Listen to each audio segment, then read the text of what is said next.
the senator. Huh? Okay. Taking them out soon. No. You're taking them out soon. Okay. Okay, yes, doctor. Once again, viewers, the Voice of Reason has done a great service to Nigeria by distilling all that we have all been saying this evening.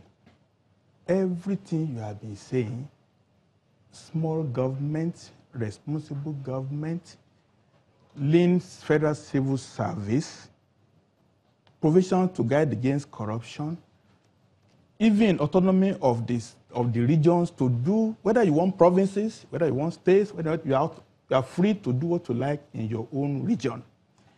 We have brought a document now. It's a raw material for any time the government wants to do something concrete. Let me ask you a quick question. You know, there are people who say, actually, this constitution could work if we had politicians who were real leaders. Yeah. And so really, you can go and change the system, but if you don't change the quality of the people, it's going to be the same problem. Quickly respond to that and let's... Basically, you see, we are all emasculated.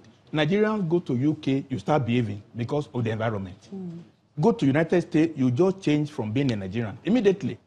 When we change the framework, the structure of the way we relate, Abuja is no longer the center of power. The document we have needs to be studied.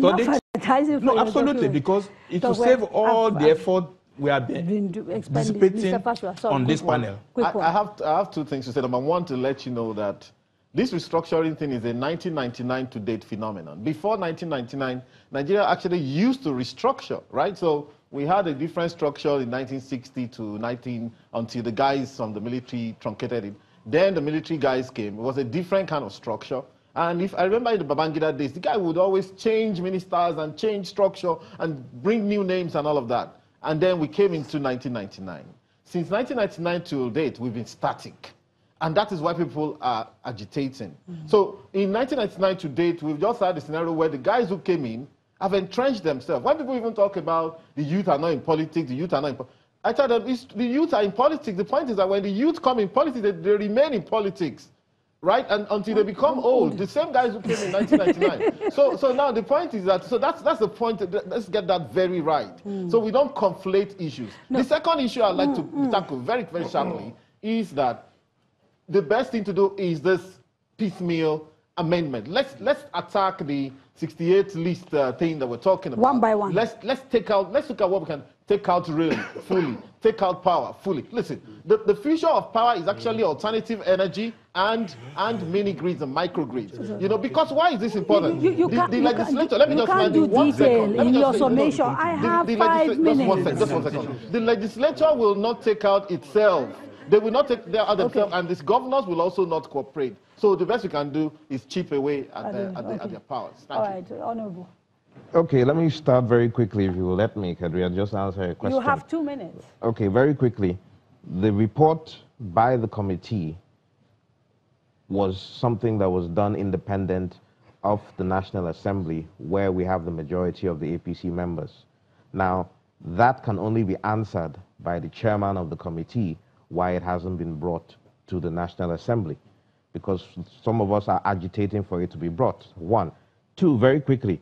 Now, the piecemeal approach is the best way, in our own opinion, to approach the issue of restructuring at this moment, because of the fact that there are too many contentions, too many agitations. We have to look at what we can address. The primary role of government, as enshrined in our Constitution, security and welfare of the people.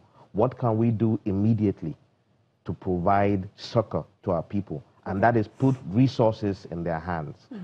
Devolution of powers, revenue allocation, we have to revisit that. Fiscal federalism, these are all the things that we need to immediately approach, right? Okay. Exactly. And then, of course, giving the people a real voice by that referendum. And it's something, somebody asked that question, we have the political will to do it. So why can't you use the current arrangement to build in a referendum clause into the Constitution? Now, those are all part of the processes that are still in the works. Okay. Remember, we have other members. Yes, we have other members of other parties too. And that is where, finally, Career, one last thing. Nigerians need to always stop abdicating their responsibilities. Leadership is the problem we have in this country. summary. Where changes occur is leadership. Choose the right people at every level. Okay, Senator? This issue of constitutional amendment, whether piecemeal or wholesale, will be discussed another day. Because if you go through the process of constitutional amendment in this country, going by the constitution you have, you will be wasting your time. I'll close that one. The structure we have today is promoting laziness in Nigeria. And those people who are opposed to restructuring will agree to restructuring Sunday. When the oil finishes, everybody will submit to restructuring. It is because we come to share money from oil, and those who think that they have advantage of size, they take much money, they say, oh, leave it like this. Nobody should tamper with it. Once that money is not there, everybody will sit up and say, let's restructure. And I want to tell you something very important. All this noise about not going back to the old ways is based on not fully appreciating what was here before. Because if you understood that before now, various regional economies were doing very well. Industries were built, institutions of higher learning were built everywhere, ABU's area, across Nigeria. Okay. Today, we cannot do anything meaningful. And if we want to continue to run this structure, there will be no development in this country. We need to make the federating units stronger by releasing the resources to them. The federal government has little things to do, external defense, customs, immigration, and things like that, and leave the engine room on development on the hands of the federating units. Okay. This is the only thing that can save this country. Thank you very much. We have run out of time. We have run out of time. We have run out of time. I have to say thank you to the panelists and to those, of course, who came to the studio to join us, as well as people who took part in the conversation from their homes. We also want to thank Center for Democracy and Development for making this conversation possible. Next week, I will be having another conversation on Twitter on restructuring, and so we can carry on talking.